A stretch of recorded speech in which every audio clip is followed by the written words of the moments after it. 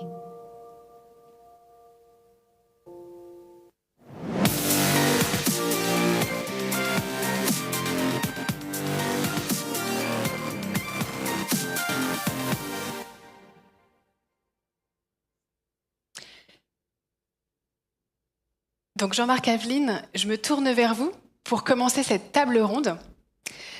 Vous êtes né à Sidi Bel Abbès, si je ne me trompe pas, vous corrigez les informations qui pourraient être erronées à votre égard. Vous êtes né à Sidi Bel Abbès en Algérie, mais vous avez grandi à Marseille, en France. Vous avez exercé votre ministère de prêtre et aujourd'hui d'évêque. Sidi Bel Abbès, Marseille, vous êtes en quelque sorte, dès le départ, l'homme des deux rives.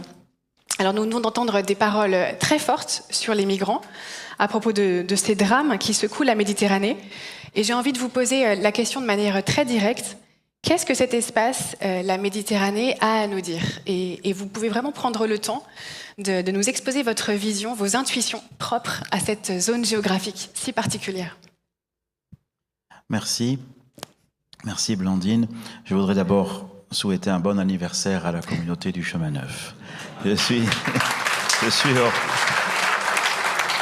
J'ai mis du temps pour arriver jusqu'ici parce que je ne connaissais pas et c'est le bout du monde. Hein. Enfin, une fois qu'on est arrivé, on est heureux d'être là et merci beaucoup pour votre accueil.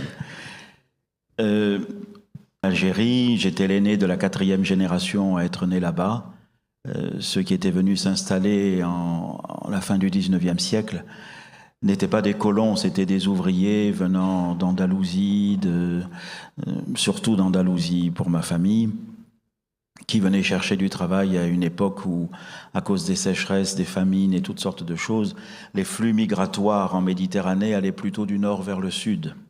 C'est comme ça qu'ils sont arrivés là. Nous sommes restés ouvriers, agricoles, pour beaucoup. Mon grand-père était maréchal ferrant. Et puis voilà. Et quand nous sommes partis, sans comprendre ni la colère de ceux qui nous mettaient dehors, ni le mépris de ceux qui ne nous attendaient pas, nous avons dû vivre une période très difficile. Pour nous, c'était à Paris, dans des petits hôtels de jour en jour, Mon père partait chercher du travail et ma mère et moi, pour avoir un peu chaud parce que c'était novembre et que nous arrivions de l'autre côté, passions la journée aux Galeries Lafayette et au printemps, et non pas pour acheter quelque chose, on n'avait rien, mais parce qu'il faisait chaud dedans. C'est comme ça que ça a commencé. Et puis après, bon, pour diverses choses que je n'arriverai pas à raconter parce qu'il me reste plus que 8 minutes, nous sommes arrivés à Marseille sans rien connaître, mais ça a été cette ville qui, dans toute son histoire, n'est constituée que de couches de gens qui échouent là parce qu'ils ne peuvent plus être ailleurs. Il n'y a qu'aujourd'hui que des gens choisissent de venir à Marseille parce qu'il y a les calanques, parce qu'il y a ci, parce qu'il y a ça. Mais c'est pas l'âme de Marseille. L'âme de Marseille, c'est des gens qui y échouent pour toutes sortes de raisons.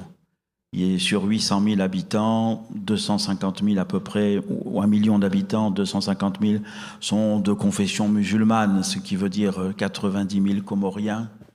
C'est la communauté la plus importante, qui est à peu près égale à la communauté arménienne, 90 000, et égale à la communauté juive, 90 000. À Marseille, c'est ça. Et puis tous ceux qui arrivent sans arrêt, venant d'ailleurs. À Marseille, on ne peut pas décliner son identité sans faire référence à une altérité qui lui est constitutive. Et ça rejoint très profondément l'essentiel de la foi chrétienne, qui est greffé, mais Étienne le dirait mieux que moi, qui est greffé sur la foi juive, et nos Bibles nous obligent au même décentrement. On ne peut pas décliner notre identité sans faire référence à une altérité qui lui est constitutive. Alors la Méditerranée, quand nommé archevêque de Marseille, j'ai rencontré assez vite le pape François. Bon, je lui ai dit, voilà, vous venez de faire un synode sur l'Amazonie. Bon, nous, l'Amazonie, on s'en fiche un peu à Marseille, hein, mais on a compris que les problèmes de l'Amazonie avaient été ceux, finalement, de l'humanité. Eh bien, vous savez, je lui ai dit, moi, je pense qu'un jour, ça serait bien de faire quelque chose comme ça pour la Méditerranée. Parce que dans la Méditerranée, autour de la Méditerranée, vous avez un concentré des problèmes de l'humanité. Alors il m'a dit, ça il faut réfléchir. On a commencé à travailler dans ce sens, et il se trouve qu'il y avait eu une initiative de la conférence épiscopale italienne qui avait suscité une rencontre des évêques du pourtour méditerranéen à Bari en février 2020. J'y étais, j'étais tout frais, archevêque de Marseille, et j'ai mesuré à quel point les évêques de la Méditerranée, on n'avait jamais eu l'occasion de se rencontrer comme ça. Moi, je faisais partie d'une petite commission mixte, on appelait ça comme ça, entre la conférence des évêques de France et la conférence des évêques du nord de l'Afrique, la CERNA, qui va donc Maroc, Algérie, Tunisie, Libye. Mais tout le reste, on n'avait pas eu l'occasion. On était une quarantaine. Ça a été tellement important qu'on s'est dit on recommence. On a recommencé 2 ans plus tard, en février 2022, à Florence. Là, le maire de Florence avait aussi voulu associer les maires de la Méditerranée, d'un certain nombre de villes, parce que l'un de ses prédécesseurs, Giorgio La Pira, avait été l'un des artisans d'une réflexion sur la Méditerranée. Et donc on a eu une très très belle rencontre aussi à Florence. Ensuite, l'archevêque qui s'appelle toujours le cardinal Bassetti, qui était président de la conférence épiscopale italienne, ayant remarqué que j'avais avancé avec le pape sur des idées méditerranéennes importantes, m'a demandé de voir si on ne pouvait pas continuer, mais ailleurs qu'en Italie. C'est pour ça que j'ai proposé au pape de venir à Marseille, et il vient dans 1 mois. Vous comprenez que j'ai un peu des soucis dans la tête et que la mémoire vive est limitée. Mais il vient. Il vient pas pour qu'on regarde le pape, mais il vient pour qu'avec lui, on regarde la Méditerranée. 4 grands défis. La disparité économique, non seulement entre les pays, mais à l'intérieur des pays. Il suffirait de regarder, mais vous avez des communautés au Liban, vous êtes à Tibérine, vous êtes à pas mal d'endroits, vous voyez bien. Le deuxième défi, c'est le défi environnemental et climatique. La Méditerranée risque d'être une zone des plus touchées. D'autres le seront avant elle, bien sûr. Mais elle l'est beaucoup, beaucoup. Le troisième défi, c'est celui des flux migratoires. On en parlera puisque c'est aussi le thème de cette table ronde. Et puis le quatrième défi, c'est celui des tensions géopolitico-religieuses qui, parties de cet espace, ont une ombre portée qui dépasse largement le périmètre méditerranéen. Pour ne donner que 2 exemples, le conflit israélo-palestinien n'est pas réductible à la Méditerranée. Le conflit sunnite-chiite n'est pas réductible à la Méditerranée, etc. Donc 4 grands thèmes. Et puis, j'avais choisi d'ouvrir un peu plus, c'est-à-dire de considérer qu'il y a 5 rives méditerranéennes. L'Afrique du Nord, le Proche-Orient, l'espace mer Égée, mer Noire, parce qu'une goutte du Dniepr finit un jour à Gibraltar. La péninsule des Balkans, parce qu'elle a une histoire, une configuration particulière, et puis l'Europe du Sud. Et donc, nous avons invité à Marseille, ils seront 70 évêques de ces 5 zones, y compris l'archevêque d'Odessa. On pourrait faire la liste, mais c'est extrêmement intéressant. La Géorgie, la Bulgarie, etc., etc. Et puis, au lieu d'inviter des maires, parce que ça avait posé quelques problèmes à Florence, le pape, finalement, bon, le genou était bienvenu. Et là, au lieu d'inviter des maires, nous avons choisi d'inviter des jeunes étudiants, jeunes professionnels du pourtour méditerranéen, toutes confessions et toutes religions confondues. Ils travailleront d'abord, puis ils travailleront avec les évêques, puis l'ensemble aura un échange avec le pape le 23 septembre au matin. Voilà les thématiques et voilà ce que nous sommes en train de faire, on pourra y revenir. Moi, j'aimerais, dans la minute 40 qui me reste, dire en quoi ça concerne l'Église de France et la mission de l'Église. De 3 façons. D'abord, il faudrait du temps pour ça, mais on peut comprendre que la mission de l'Église n'est rien d'autre que d'être au service de la relation d'amour de Dieu avec le monde. Dieu a tant aimé le monde, pas l'Église, qu'il a donné son propre Fils. Et donc l'Église n'a d'autre chose à faire que d'être au service de l'amour dont Dieu aime le monde.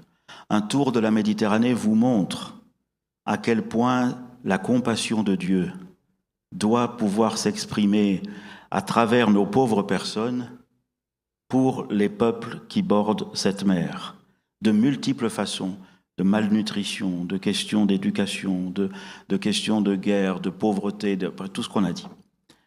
La deuxième chose, c'est que la mission de l'Église, c'est essentiellement un apprentissage de la coopération avec l'Esprit Saint. Vous êtes bien placé pour le savoir, je me tourne vers Laurent, mais vers vous aussi. Vous êtes bien placé pour le savoir. On s'essouffle vite à vouloir souffler à la place de l'Esprit. Cependant, disait Jean-Paul II dans Redemptoris Missio du 7 décembre 1990, au numéro 28, il disait « L'Esprit Saint est présent, je cite, « L'Esprit Saint est présent et agissant, non seulement dans les personnes, mais aussi dans les cultures, dans les sociétés, dans l'histoire et dans les religions. » Fin de citation. La tâche est grande. Et enfin, je suis arrivé à 0,0, enfin, la troisième façon de comprendre la catholicité, la mission de l'Église, c'est qu'elle déploie sa vocation de catholicité. Et sa vocation de catholicité, c'est de révéler à l'humanité son unité la plus profonde et de s'engager à poser les gestes qui concrètement incarnent cette unité. Voilà ce qu'est la catholicité. Non pas une étiquette qui nous distinguerait les uns des autres, mais une vocation. C'est pourquoi, Monseigneur, je pense que les catholiques n'ont pas le monopole de la catholicité. Les catholiques n'ont pas le monopole de la catholicité, c'est une vocation. Et votre communauté tout particulièrement donne à cette dernière compréhension de la mission de l'Église une concrétisation heureuse et très importante pour nous. Voilà ce que j'avais à dire, j'ai déjà dépassé, pardon, merci.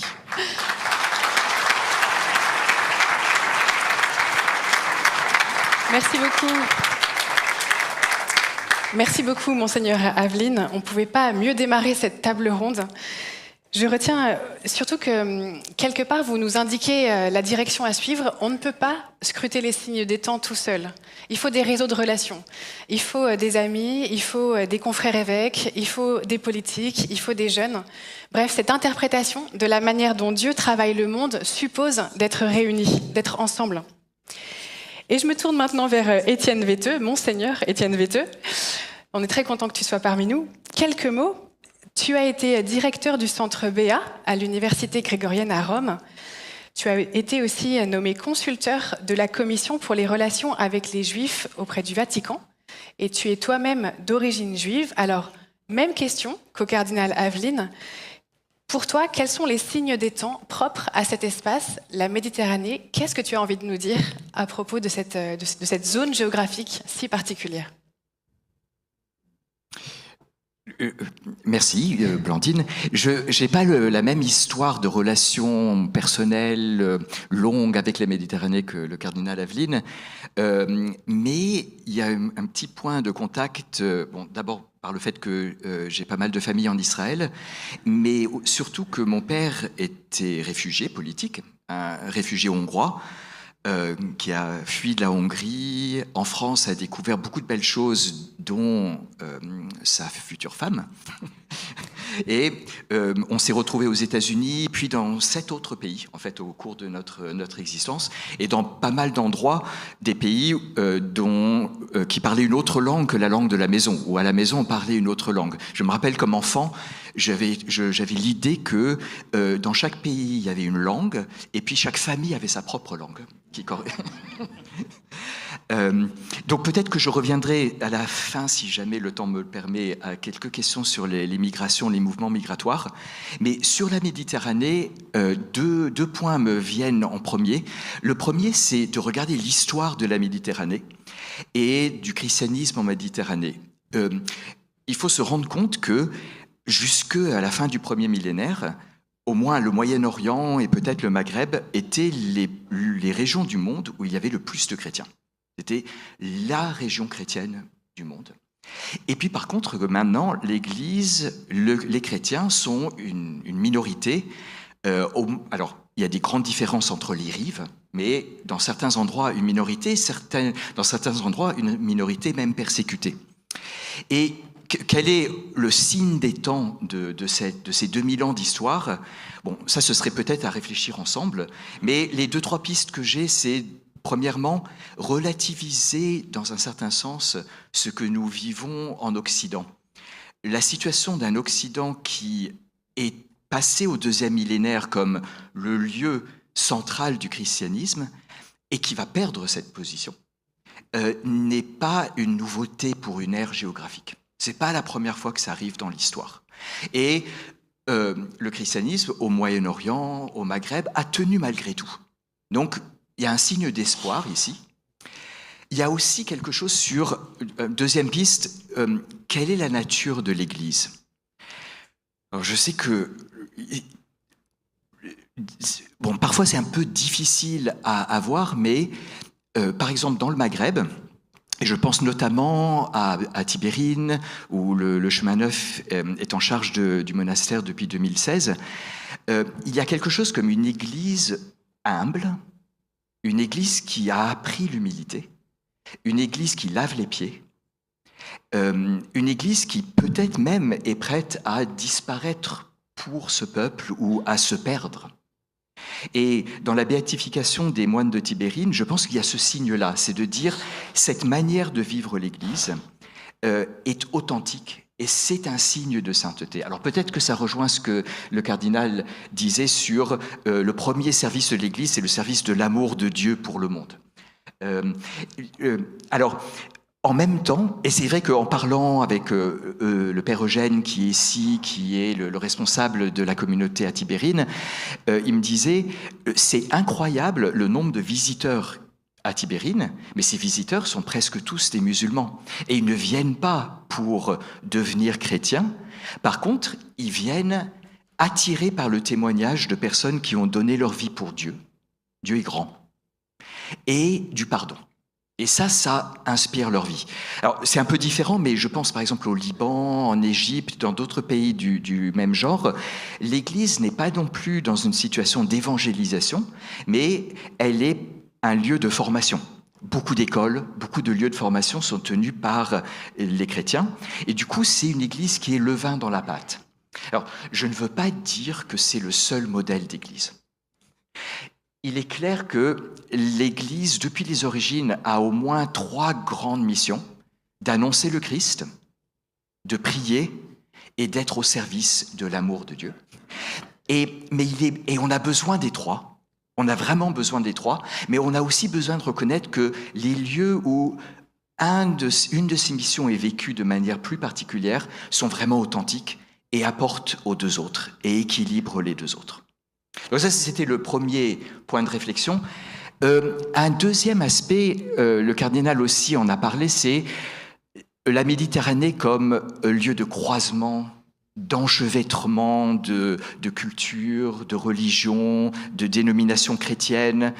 Moi, j'avais compté que 4 rives, donc je suis heureux d'apprendre qu'il y en a 5.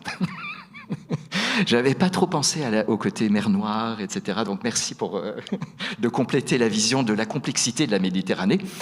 Il y a aussi des peuples, arabes, juifs, phéniciens, turcs, européens, latins, européens slaves, etc.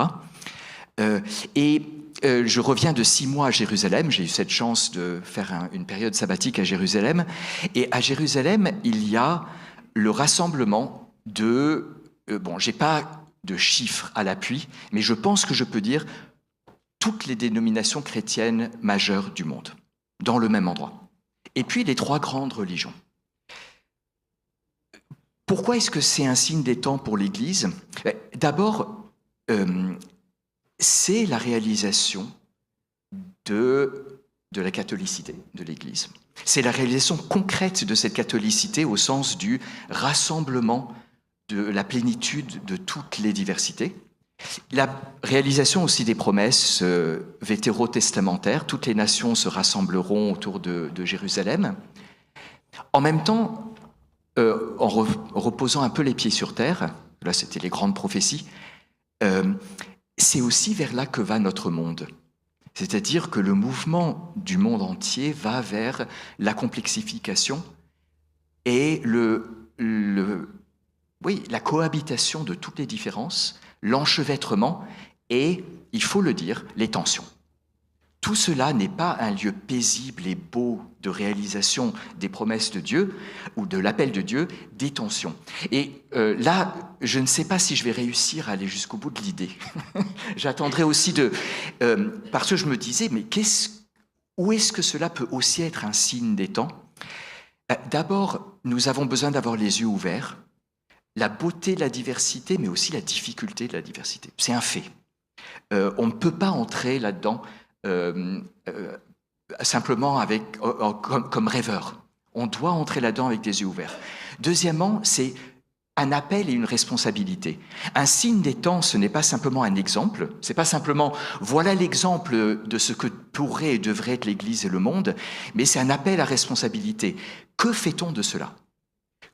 Que fait-on dans les différents pays de la Méditerranée pour cela, et que fait le reste du monde pour que ce laboratoire soit une réussite? Parce que si ce n'est pas une réussite en Méditerranée, ça ne pourra pas être une réussite ailleurs dans le monde. C'est tout à fait vrai que l'impact de la Méditerranée est politique et religieuse et culturelle sur le reste du monde est beaucoup plus fort. C'est pas simplement une région parmi d'autres. Il y a quelque chose d'un modèle, d'un paradigme et d'un lieu qui impacte les autres. Et puis, il y a toute une série de petits signes d'espérance concrète. En parlant avec beaucoup de frères et sœurs de différents pays de ce pourtour méditerranéen, on parle beaucoup de difficultés et de tensions, mais on parle beaucoup aussi de petites réalisations. Moi, j'ai eu la chance d'être dans ce qu'on appelle la maison de Marie à Éphèse. Donc, la tradition veut que c'est là que la mère de Jésus est passée une partie de sa vie. Peut-être la fin de sa vie, ça dépend des traditions. Et alors, qu'est-ce qui se passe dans la maison de Marie à Éphèse ? C'est tenu par des franciscains, mais la majorité des personnes qui viennent pour prier sont des femmes musulmanes, qui viennent prier à l'ombre de Marie, avec l'exemple de Marie, parfois Marie directement, pour leurs problèmes de couple, pour leurs problèmes avec les enfants. Et on voit ces frères franciscains qui les introduisent à une prière qui correspond à leur prière. Ce n'est pas une introduction à une prière chrétienne, mais réellement à leur prière. Et je sais qu'au Liban, par exemple, il y a une fête commune musulmane et chrétienne qui est celle du 25 de l'Annonciation. Presque toutes les communautés chrétiennes et musulmanes fêtent ensemble la fête de l'Annonciation. Il y a les adaptations de calendrier liturgique, par exemple en Égypte ou en Grèce, entre les églises latines, les églises orientales et les églises orthodoxes.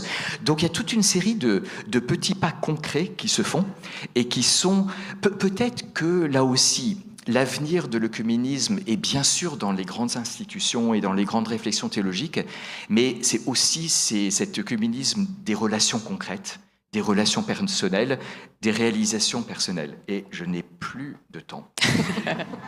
Merci Étienne. Merci Étienne pour ces différents apports. Le dernier point aurait pu être sur la place spécifique du judaïsme dans tout ça. Ça peut être dans des questions éventuellement. Très bien, on aura peut-être l'occasion d'y revenir. En tout cas, merci beaucoup pour ta contribution. Et c'est vrai que tu nous as rappelé, peut-être tu as donné quelques précisions sur la manière dont cet espace, la Méditerranée, façonne notre façon de faire Église.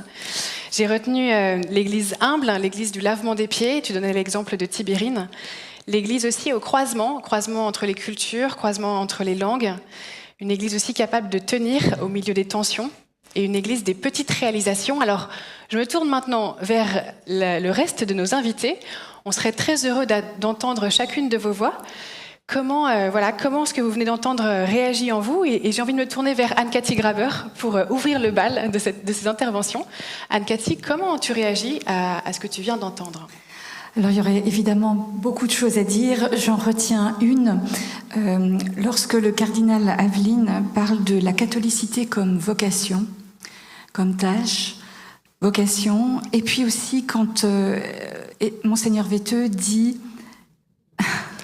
Pardon, j'ai failli ne pas le dire. Parle de l'œcuménisme des gestes concrets. Et évidemment, et en pensant à la Méditerranée, ça fait tout de suite écho à ce qu'on pourrait appeler un œcuménisme diaconal. À ce fameux principe de l'Und, tout ce que nous pouvons faire ensemble, nous le faisons. Et précisément, c'est bien en se penchant sur les blessures, les besoins de notre monde, que l'œcuménisme a là le plus d'effets possible. Et je pense évidemment aux couloirs humanitaires qui ont pu avoir lieu sur l'impulsion de la communauté de San Egidio, mais qui a regroupé la Fédération protestante de France, la Fédération de l'entraide protestante, la Conférence des évêques de France, le Secours catholique et Caritas France. Et donc être mobilisés ensemble, pouvoir mettre ces ressources ensemble pour l'accueil et l'intégration des réfugiés.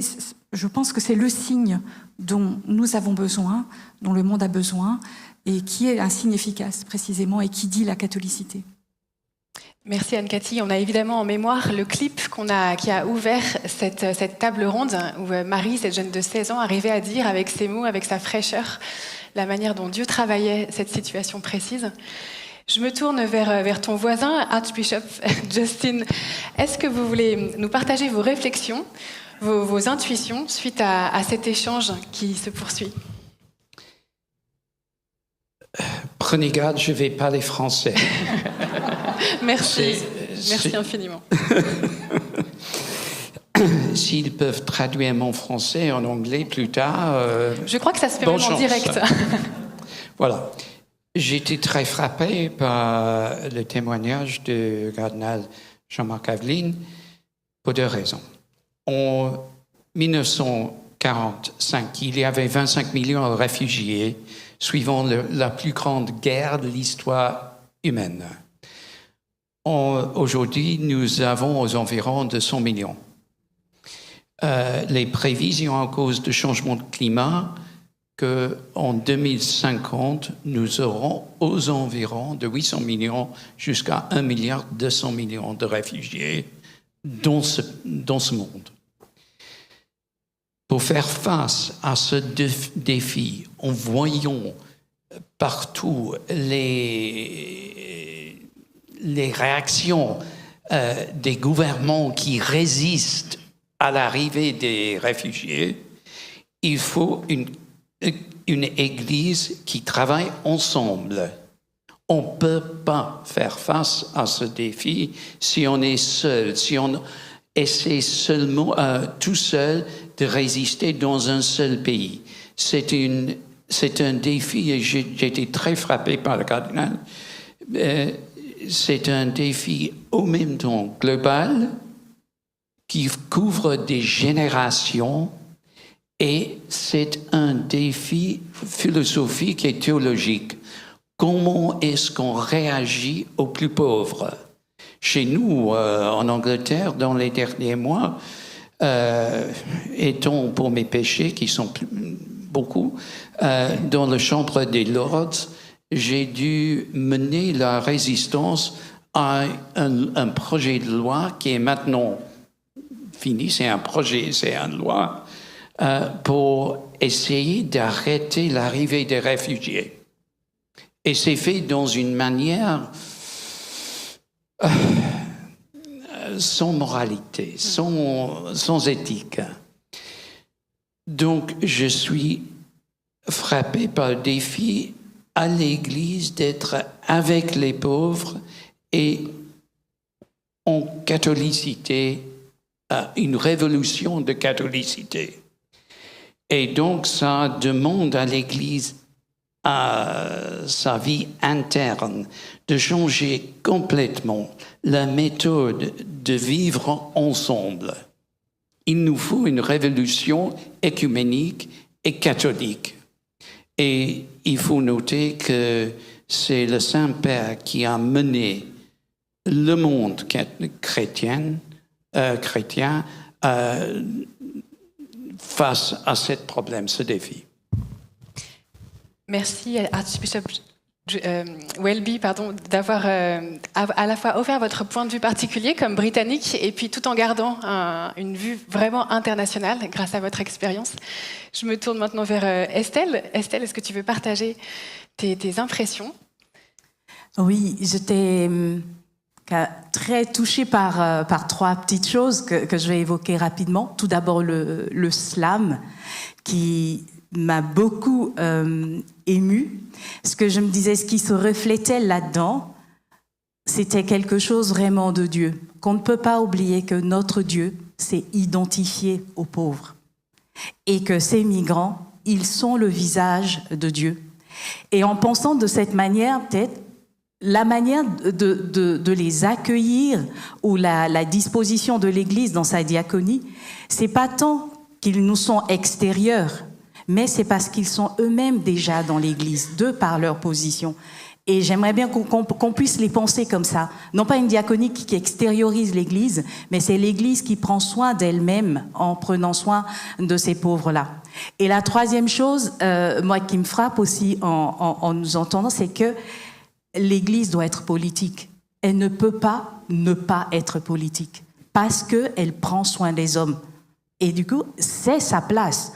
On ne va pas distinguer si on est politique, on est social, c'est plutôt spirituel. Je crois que ça, c'est le signe pour moi de cette Église à venir. Elle a à être politique. Merci Estelle pour tes réflexions. Alors on aimerait bien entendre la voix de tous nos intervenants pour cette première table ronde. Alors je me tourne vers François Michon et puis Laurent, tu pourras aussi prendre la parole. Juste pour réagir peut-être à ce que vient de dire notre sœur Estelle, l'Église se doit, elle est convoquée même à la politique, et en même temps l'Église est celle qui peut-être fait acte de résistance aux idéologies.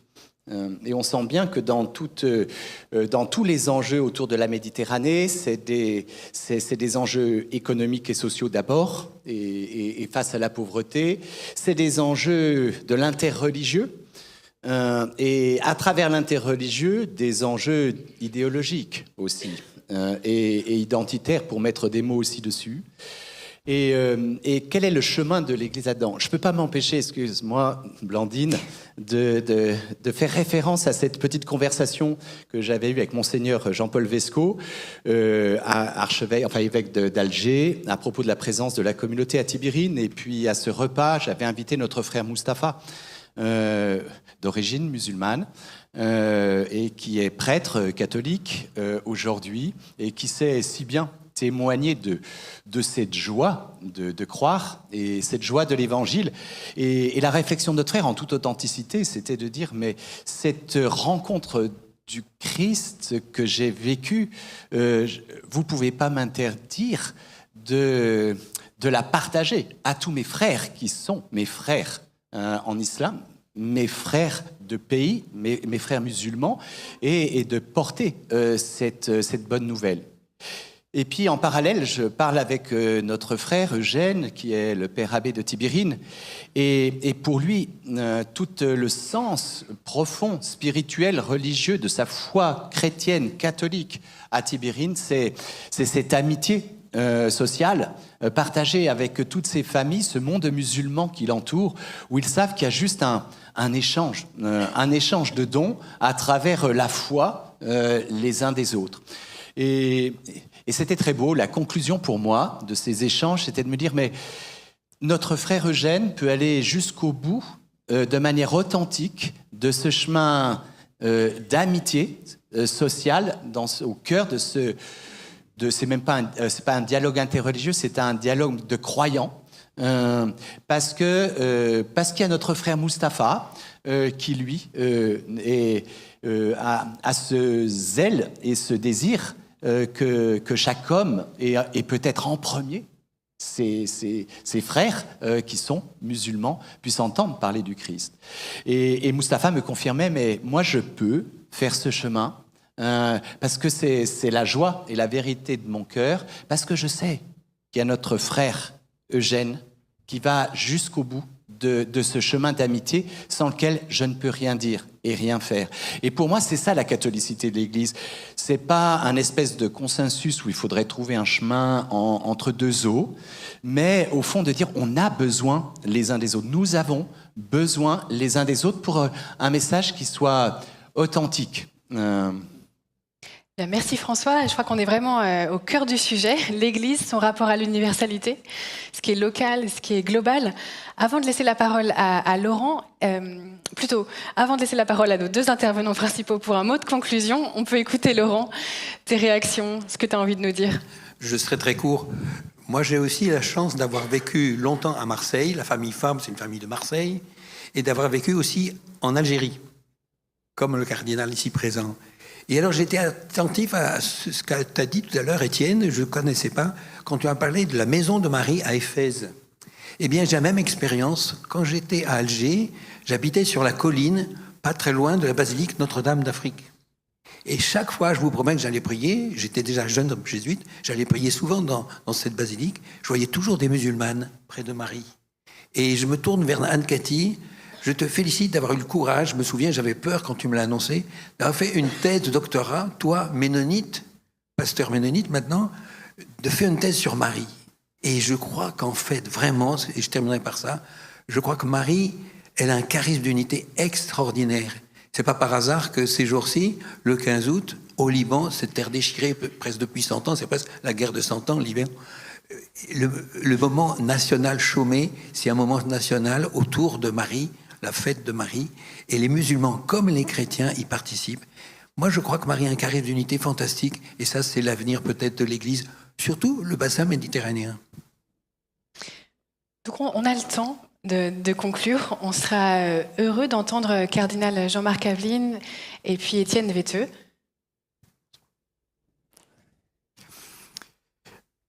On aimerait continuer pendant plus longtemps.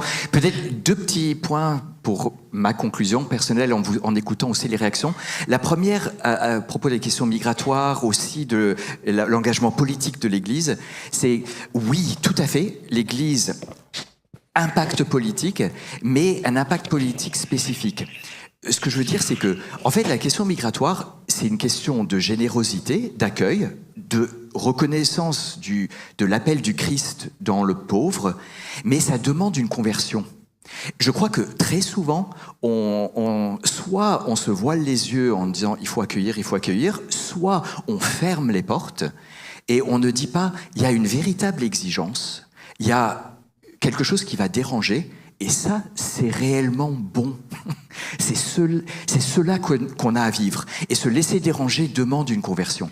Et là, l'Église a un rôle spécifique à jouer pour aider à entrer dans cette conversion. C'est pas simplement quelque chose de... Bon, on peut pas distinguer le strictement humain et la grâce, mais il y a quelque chose de l'ordre de la grâce ici. Et puis l'autre point, peut-être en voyant tous les bouleversements, les difficultés de ce monde méditerranéen, et puis de l'Église en général, je repensais à une rencontre que j'ai eu la chance de faire il y a quelques mois avec un groupe de pasteurs pentecôtistes et évangéliques, et puis le pape François. Il m'avait demandé d'être traducteur, donc j'ai eu la chance d'être avec eux. Et puis à un moment, il y en a un qui dit « Mais être pape, est-ce que c'est pas vraiment difficile ?» Et le pape avait expliqué que le matin même, il avait rencontré Mahmoud Abbas, qu'il avait aussi rencontré le secrétaire général du Conseil œcuménique des Églises, donc des rencontres avec une importance immense. Et le pape nous regarde et il dit « Vous savez, je dors très bien. Cette Église, elle ne m'appartient pas. J'en suis simplement serviteur, elle appartient à Dieu. Elle est entre les mains de Dieu. » Merci Étienne. Deux, trois mots aussi, en ayant écouté aussi tout ce qui a été dit. D'abord sur la catholicité, juste un point. La catholicité, nous ne serons pas au bout de cette vocation quand simplement nous aurons réparé les divisions entre nous. La catholicité, c'est une vocation qui concerne toute la famille humaine. C'est la possibilité pour l'Église de révéler à l'humanité son unité profonde, première.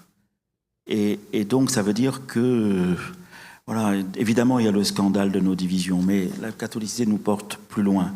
Et je voudrais, à partir de ce que disait Estelle, elle nous porte vers les pauvres. Pourquoi ?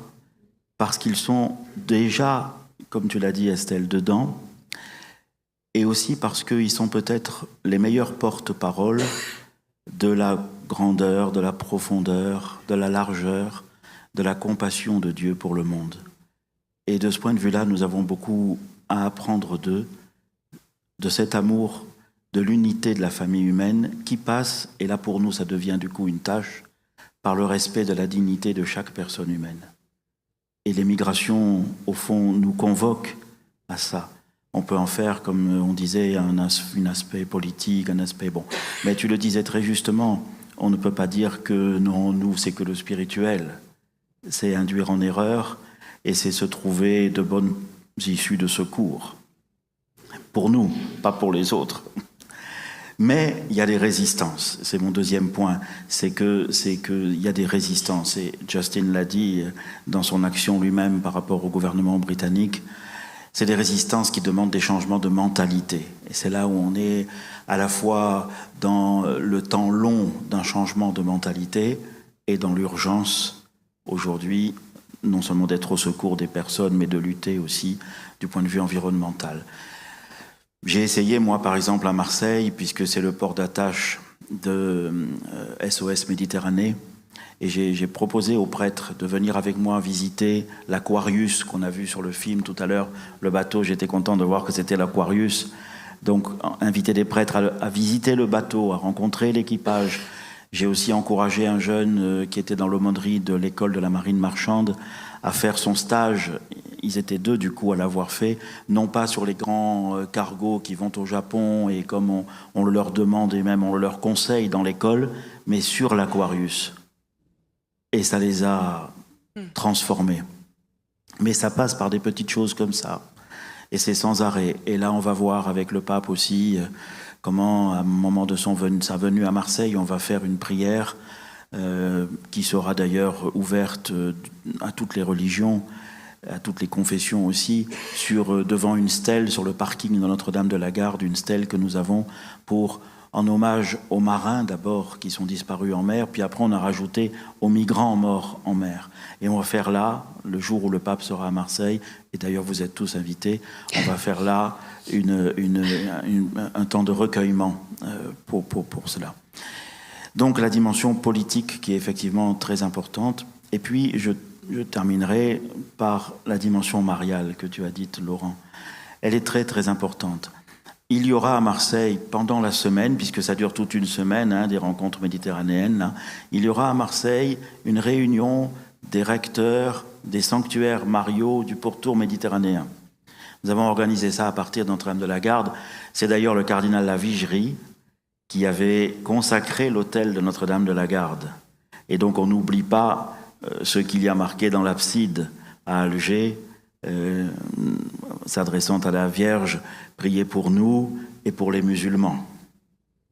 Et donc, on va réunir là aussi celui d'Éphèse, et puis voilà un peu de tous ceux qui pourront venir, parce que ces sanctuaires mariaux du pourtour méditerranéen traduisent l'aspiration profonde du désir de Dieu qui habite toute personne humaine. C'est en tout cas ce que nous confessons, tout homme, toute femme a été créé à l'image et à la ressemblance de Dieu. Et nous ajoutons, par rapport au peuple juif, tout homme, toute femme est un frère, une sœur pour qui le Christ est mort. Et Marie est la porte d'entrée de l'expression, en tout cas elle est plutôt que porte d'entrée, elle est celle qui recueille plus facilement l'expression de ce désir universel de Dieu dans l'humanité. Et c'est aussi la vocation de catholicité de l'Église que de rejoindre ce désir, de l'écouter dans les formes différentes qu'il prend, parce que tout homme, toute femme créé à la ressemblance de Dieu va puiser dans sa culture ou dans sa religion les ressources dont il a besoin pour assouvir ce désir, et les textes et tout ce dont il a besoin. Mais le désir, il est là. Et je pense que les sanctuaires mariaux du pourtour méditerranéen sont comme un chapelet de prière qui, à travers Marie, non seulement protège cet espace, mais révèle à l'Église sa vocation profonde, qui est d'écouter le désir de Dieu dans toute l'humanité et elle, de l'offrir dans son lien propre avec le Seigneur, dans sa prière. Et c'est cela que, au fond, Marie aide l'Église aujourd'hui à réaliser. C'est pour ça que je suis très, très heureux que tu aies soulevé aussi cette dimension mariale. En tout cas, merci. Merci, Monseigneur Aveline, et merci à chacun de nos intervenants. On peut les applaudir. C'est un exercice difficile. Donc on arrive à la fin de cette première table ronde. C'est le moment de faire une pause. Alors restez sur le même lien. Pour ceux qui nous rejoignent à distance, on reprend dans 20 minutes. À tout à l'heure. On reprend dans 10 minutes, pardon. À tout à l'heure. Restez bien sur le même lien.